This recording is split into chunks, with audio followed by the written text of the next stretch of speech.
jumpa lagi bersama saya Willy Luksa di BPO Bincang Business Owner Quotes of the Week. Nah, kali ini kita masih di suasana PPKM level 4 guys. Tapi kita bukan mau bicara tentang PPKM-nya ya, tapi masih berkaitan dengan itu. Ketika minggu lalu sudah teman-teman juga bisa saksikan bersama.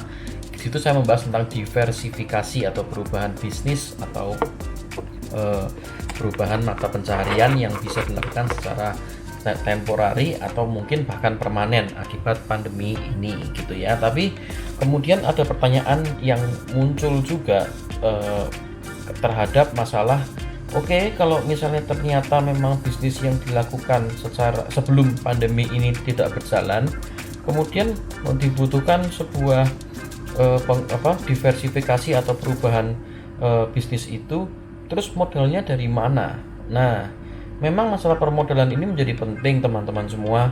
Saya pun juga pasti permodalan dan cash flow ya, itu akan menjadi penting. Saya pun juga mengalaminya. Tapi yang saya mungkin bisa bagikan di Quotes of the Week kali ini itu adalah ketika kita secara mayoritas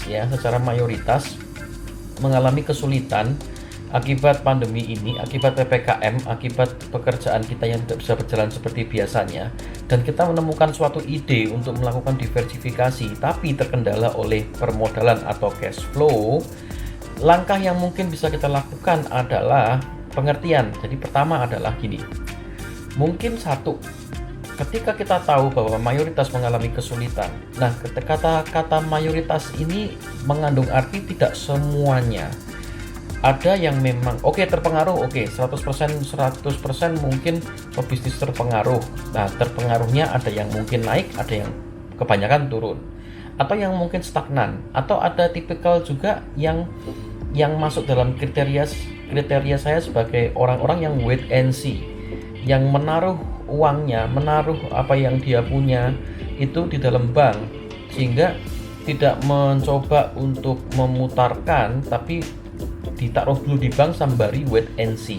Nah, untuk orang-orang yang seperti ini, kalau di dunia saya di properti, ini adalah saya sebut sebagai investor. Nah, investor ini atau berpikir tentang investasi ini adalah memang dia tidak butuh produk kita, tapi dia butuh untuk menjadikan produk kita sebagai alat investasi mereka.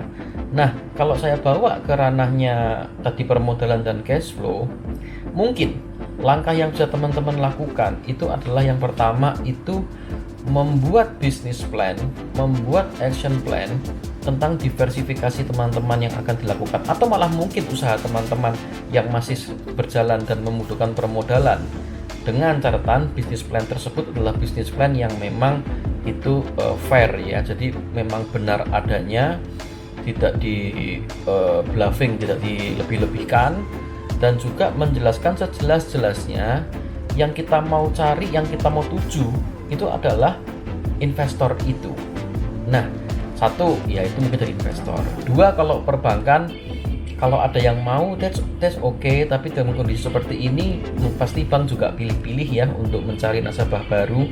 Jadi opsi terbaiknya adalah pertama mencari investor, lakukanlah dengan kejujuran yang teman-teman bisa lakukan ya. Jadi dimulai dengan sebuah kejujuran tentang sebuah bisnis plan teman-teman itu, sajikan sebaik mungkin, serapi dan sebagus mungkin supaya nanti investor pun bisa tertarik, yang kemudian juga dijelaskan sedetail mungkin sampai dengan ke return of investment-nya bagaimana, seberapa menariknya bisnis teman-teman ini, dan seandainya kalau sampai ada kegagalan lalu bakal bagaimana. Jadi benar-benar teman-teman mumpuni untuk melakukan action plan atau bisnis plan ini sehingga investor tertarik.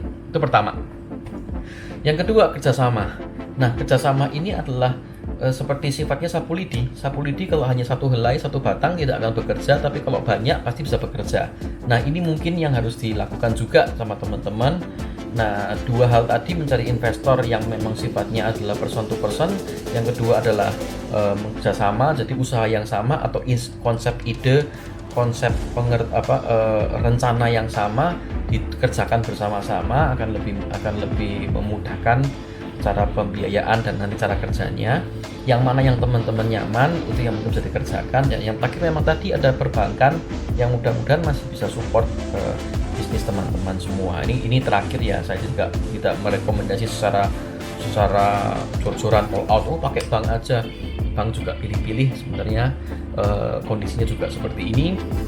Jadi saya rasa dua opsi tadi bisa dijadikan pilihan untuk teman-teman ketika teman-teman mau melakukan ekspansi bisnis atau mempertahankan bisnis atau diversifikasi atau perubahan-perubahan subjek atau objek bisnis teman-teman semua.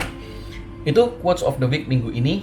Dan next saya akan tampilkan sedikit preview, sedikit sneak peek tentang interview yang akan kita posting. Jadi interviewnya sudah dilakukan, sudah dikerjakan, sedang dalam proses editing, sehingga let's say lah 1-2 hari mungkin selesai, sehingga bisa ditayangkan lagi dan teman-teman bisa melihat. Tapi satu hal yang menarik dari video yang akan saya posting nantinya adalah tentang tadi kembali ke permodalan. Nah, kawan saya ini memulai bisnis dengan tidak lebih dari 1 juta rupiah, tepatnya 600 ribuan. Nah, ini akan menjadi menarik. Kenapa? Karena usahanya sekarang bejibun. Usahanya memang sering terkait. Ada salon, ada skincare, ada beauty care, ada salon, ada spa, ada fitness, senam, dan ya kurang lebih seperti itu. Kita akan lihat cuplikannya yang sini. Nama saya Dr. Alia, biasanya dipanggil dengan Dr. Lia. Saya bekerja di klinik pribadi, di skincare, di Alia Beauty Care ya.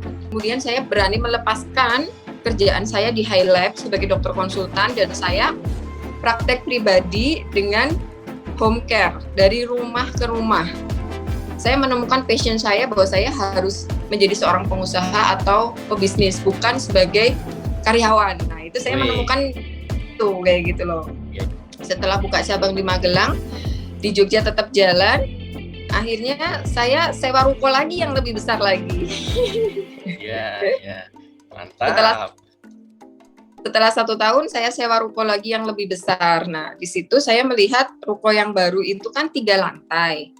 Nah, kalau lantai bawah saya bangun untuk slimming center dan skincare, lantai 2-nya nganggur, kemudian lantai 3-nya saya mau bikin salon dan spa. Ya. Akhirnya pada lantai 2-nya nganggur, saya buatlah studio senam. Oke, teman-teman sudah lihat itu sedikit cuplikan yang bisa nanti kita saksikan bersama. Pastinya akan sangat menarik, pastinya akan banyak ide-ide atau pengalaman-pengalaman yang bisa kita pelajari, yang bisa kita tarik hikmahnya di situ. Apa sih yang membuat jadi begini, apa sih jadi begitu, dan kenapa begini, kenapa begitunya. Tunggu tanggal mainnya. Selalu tonton BBO Bincang Business Owner.